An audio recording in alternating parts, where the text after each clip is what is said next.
So, if you look at that, in short, chronic trade deficits are no longer merely an economic problem. They're a national emergency that threatens our security and our very way of life. It's a very great threat to our country. And for these reasons, starting tomorrow, the United States will implement reciprocal tariffs on other nations. It's been a long time since we even thought of that. We used to think about it a lot. We didn't think about it for many decades, and you see what's happened. For nations that treat us badly, we will calculate the combined rate of all their tariffs, non-monetary barriers, and other forms of cheating. And because we are being very kind, we're kind people, very kind. You're not so kind when you got ripped off with your salaries. My auto worker friends and my Teamster friends and all of the unions that typically voted Democrat, they're not voting Democrat anymore because worker, whether union or non-worker, they're for the Republicans now. That's what happened. 美方打着对等的幌子，对包括中国在内的多国输美产品加征关税，严重违反世贸组织规则，严重损害以规则为基础的多边贸易体制。中方对此坚决反对，将采取必要措施，坚定维护自身正当利益。中方多次强调，贸易战、关税战没有赢家，保护主义没有出路。中方敦促美方纠正错误做法，以平等、尊重、互惠的方式，同包括中国在内的世界各国磋商解决贸易分歧。美国单方面加征关税，违反世贸组织规则，损害的是各国人民的共同利益，也无助于解决美方自身的问题。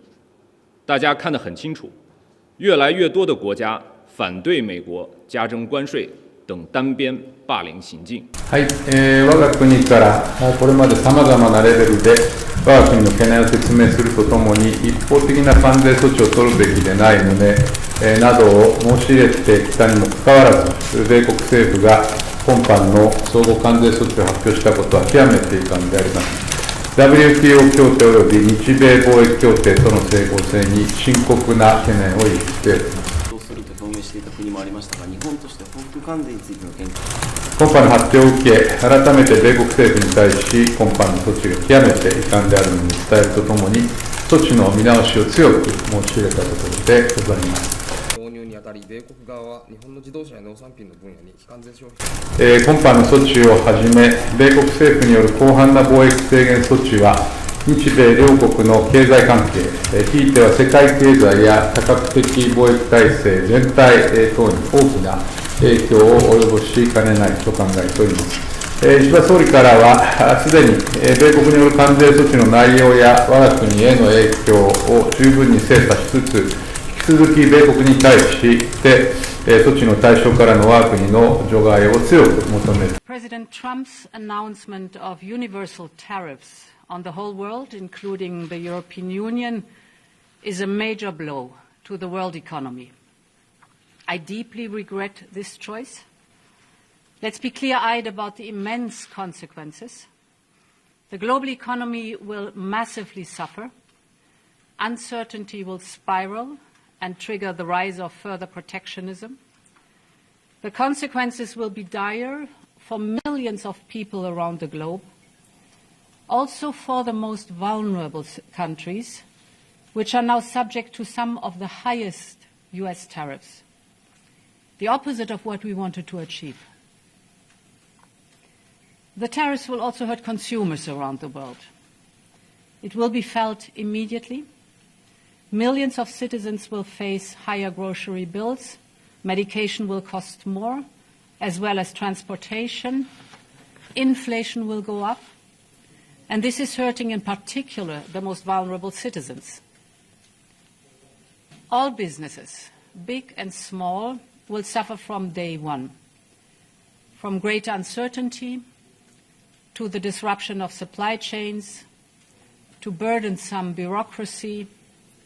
The costs of doing business with the United States will drastically increase.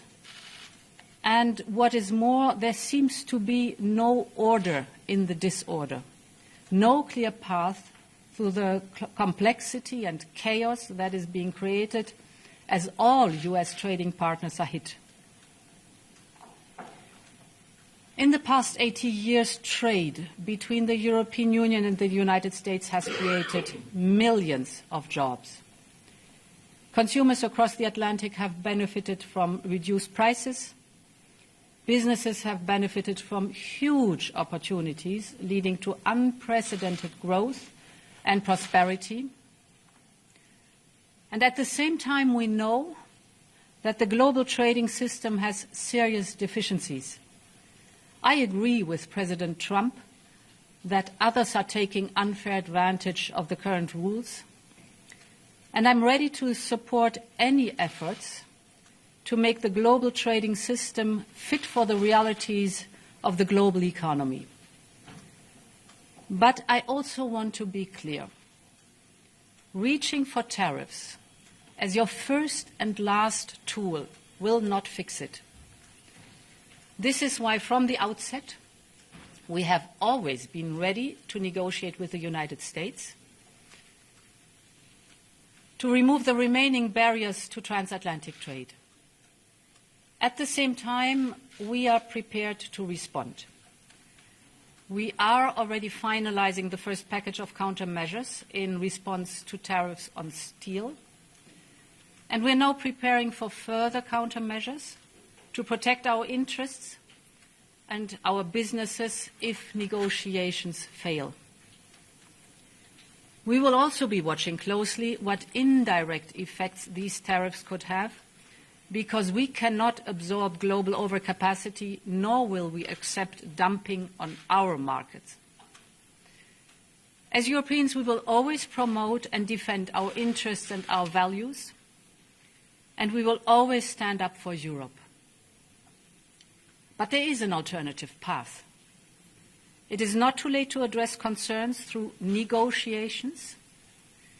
This is why our Trade Commissioner, Maroš Šefčovič, is permanently engaged with his U.S. counterparts. We will work towards reducing barriers, not raising them. I know that many of you feel let down by our oldest ally. Yes, we must brace for the impact that this will inevitably have. Europe has everything it needs to make it through the storm. We are in this together. If you take on one of us, you take on all of us. So we will stand together and stand up for each other. Our unity is our strength. Europe has the largest single market in the world, 450 million consumers. That is our safe harbor in tumultuous times. And Europe will stand at the side of those directly impacted. We have already announced new measures to support the steel and cars sectors. Last week, we limited the amount of steel that can be imported to Europe tariff-free.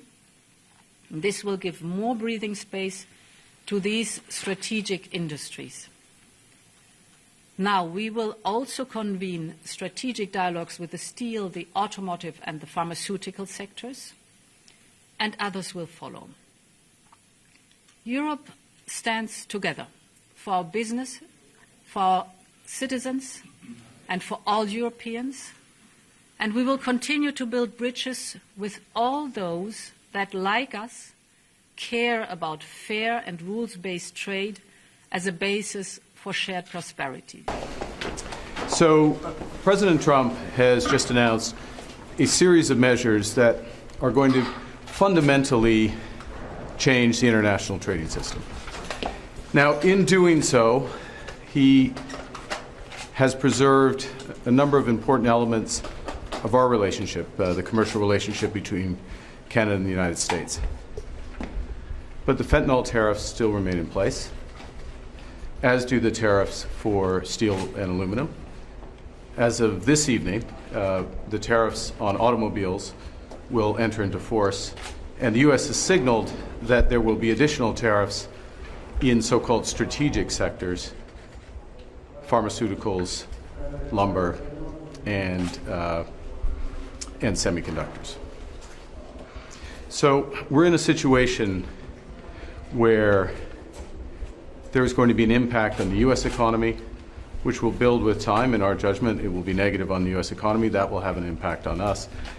But the series of measures will directly affect millions of Canadians. We are going to fight these tariffs with countermeasures. We are going to protect our workers, and we are going to build the strongest economy in the G7. In a crisis, it's important to come together, and it's essential to act with purpose and with force. And that's the unilateral action that the Trump administration has taken today against every nation in the world does not come as a surprise. For Australia, these tariffs are not unexpected, but let me be clear, they are totally unwarranted. President Trump referred to reciprocal tariffs. A reciprocal tariff would be 0, not 10%. The administration's tariffs have no basis in logic, and they go against the basis of our two nations partnership. This is not the act of a friend. Today's decision will add to uncertainty in the global economy, and it will push up costs for American households. It is the American people who will pay the biggest price for these unjustified tariffs. This is why our government will not be seeking to impose reciprocal tariffs. We will not join a race to the bottom that leads to higher prices and slower growth.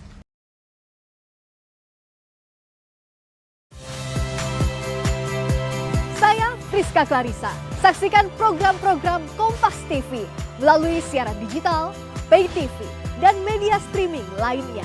Kompas TV, independen, terpercaya.